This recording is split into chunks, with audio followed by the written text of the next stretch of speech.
Kapag pinaikot ang trumpo, nabibigyan ito ng kinetic energy na unti-unting nauubos dahil sa resistensya ng hangin at alitan. Paano kindagdagan mo pa ito ng ibang enerhiya para tumagal ang ikot? Ang video na ito ay sponsored ng KiwiCo. Pag-uusapan pa natin sila mamaya. Ilang taon na ang nakalipas, napanood ko ang video na in-upload ni Laser Saber kung saan gumawa siya ng motor na parang Perpetual motion machine. May umiikot na disk ang motor na ito na may mga magnet at 12 coil sa paligid ng gilid. At sa pamamagitan ng paghihip gamit ang straw, napapaikot niya ang gulong hanggang sa umabot ito sa tamang bilis at tila umiikot ng walang katapusan ang motor. At ayan, umaandar na. Hindi ba't napakaganda niyan?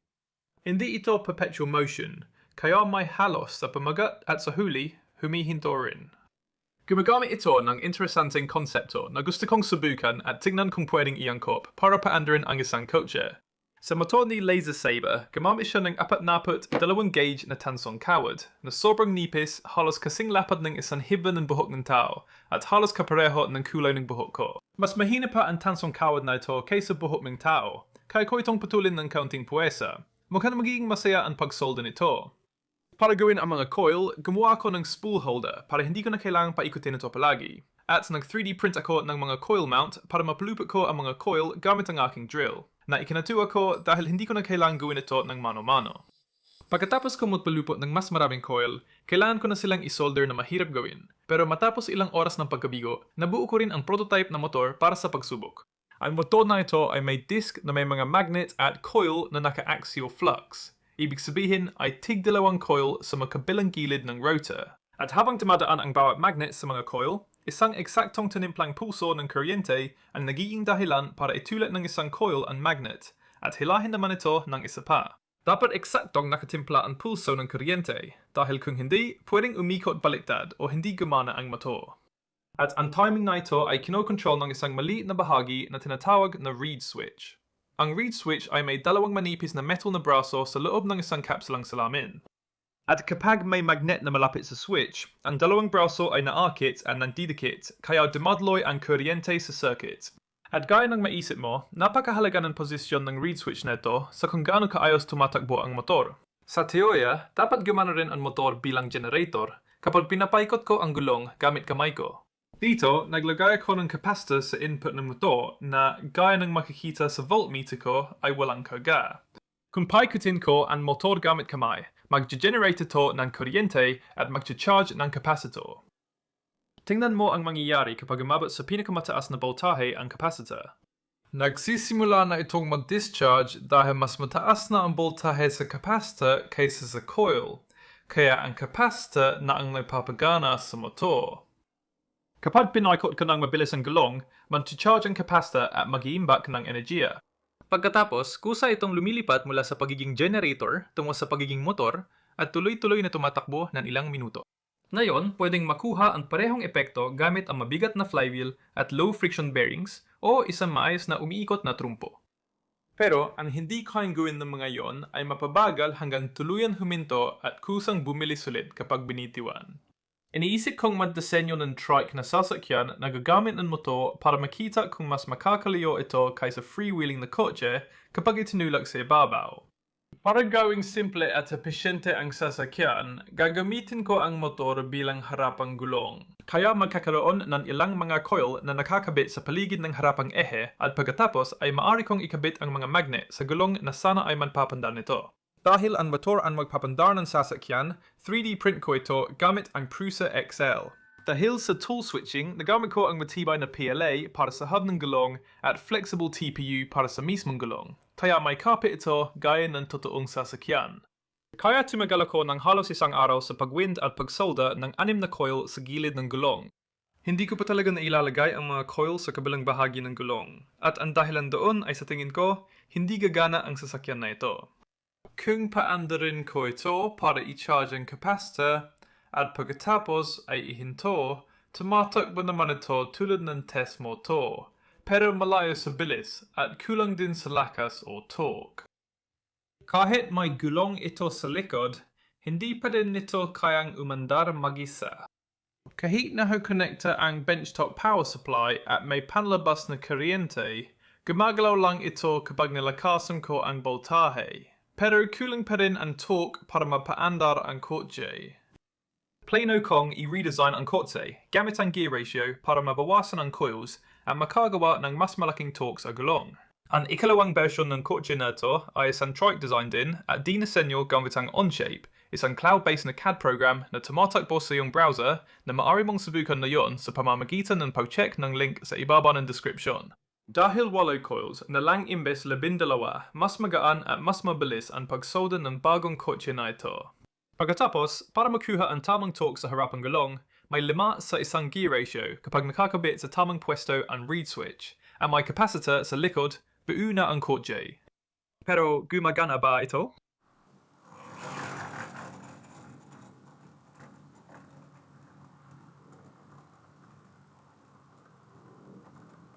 Kapag tinutulak ang Kotse, naipon ang karga sa capacitor at pagkatapos, lilipat ito mula sa generator tungo sa motor para paandarin ang Kotse. Pwede kong i-charge ang capacitor sa ilang tulak pa abante, ilagay sa patag na ibabaw, at bigyan ng tulak para ma-activate ang reed switch. Parang electric wind-up na Kotse. Sa totoo lang, nagulat ako sa ganda ng takbo ng Kotse. Gamit ang basic na motor at malit na capacitor sa likod, sa ilang ikot lang ng gulong, pwedeng ma-charge ang capacitor. Kapag tinulak ng konti para ma-activate ang reed switch gamit ang magnet, madali nitong napapagana ang Kotse. Nakakatuwa rin na maayos itong gumagana bilang generator. Halimbawa, kung itutulak ko ito sa distansyang ito para i-charge ang capacitor, ilalagay ko ito sa simula ng distansya at paandarin ito. Medyo mabagal itong gumalaw, pero nakakagalaw din ito ng sapat na layo sa distansyang tinulak ko ito. Siyempre, hindi buong distansya dahil hindi ito 100% efficient, pero ayos na rin. Bago mo ikabit ang generator motor combo sa Kotse mo, gusto ko munang ipakilala ang sponsor ng video, ang KiwiCo. Tumutulong sa akin ang mga proyekto ko na mag-explore at matuto ng bago, pero hindi ito laging madaling ulitin o gayahin. Sa kabutihang palad, makakatulong ang KiwiCo sa mga hands-on na proyektong gawa ng eksperto at nasubukan ng mga bata. Pwedeng diretsong ipadala buwan-buwan ang mga crate na ito sa iyong pintuan at nag-aalok man masayang karanasan para sa lahat ng edad sa siyam nilang magkakaibang linya. Sa totoo lang, sana ay nagkaroon ako ng mga KiwiCo crate nung lumalaki pa ako at sigurado akong marami sa inyo na sumusubaybay sa aking mga proyekto ay sasang-ayon. Napakagandang karanasan ang makatapos ng proyekto nang hindi kailangan pumunta sa hardware store o gumamit ng espesyal na kagamitan. Bukod pa rito, ang mga kasamang build instructions ay napakadaling sundan at ang kasamang magasin ay puno ng mga kawili-wiling impormasyon. Kaya kung pareho tayo at gusto mong subukan ang ilang KiwiCo crates, makakakuha ka ng 50% diskwento sa iyong unang buwan gamit ang code na Tom Stanton o sa pagpunta sa kiwico.com/Tom Stanton.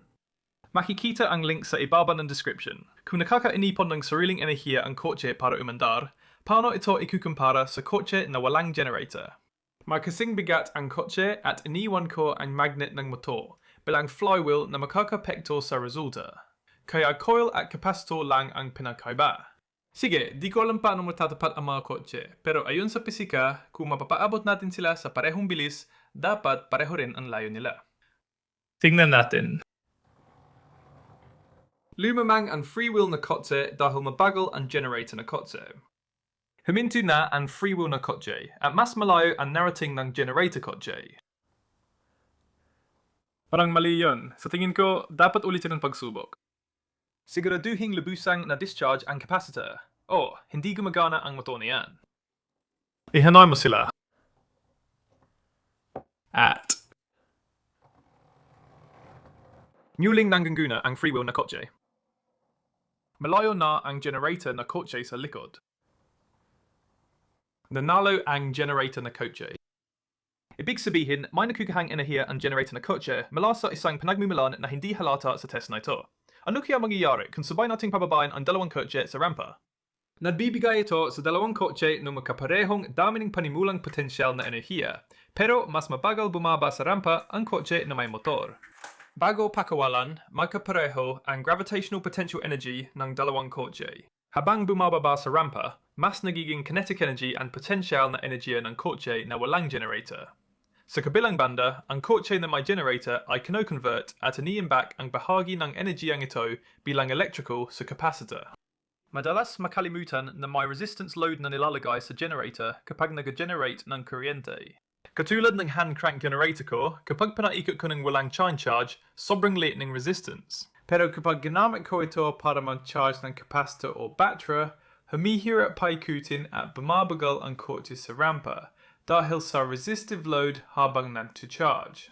Ang naipong enerhiya sa capacitor ay nagiging kinetic energy kapag pinapagana nito ang motor. Pero dahil hindi 100% efficient ang sistema, mas maikli ang kabuuang distansya ng paglalakbay. Kung walang benepisyo ang dagdag na coils, magnet at capacitor sa ramp test kumpara sa freewheeling, bakit iba ang resulta sa push test?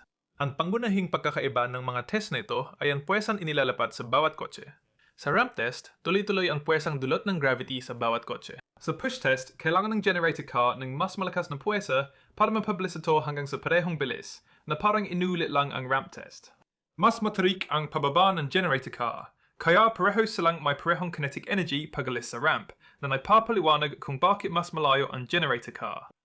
May paraan para manalo ang freewheeling car sa push test. Sa pasika, tinatawag itong work kapag may puwersang inilapat sa kotse sa isang tiyak na distansya at kinukwenta ito sa pag-multiply ng puwersa at distansya.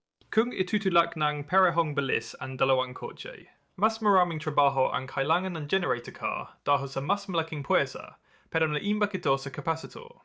Sa freewheeling car, kinetic energy lang ang nagagamit. Kung pabibilisin natin ang parehong kotse sa pinakamaikling posibleng distansya, napakakaunting work ang nagagawa at hindi sapat ang na-charge ng generator car para manalo sa karera.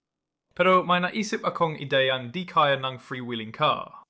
Ang Peltier pad ay kadalasang ginagamit sa portable coolers.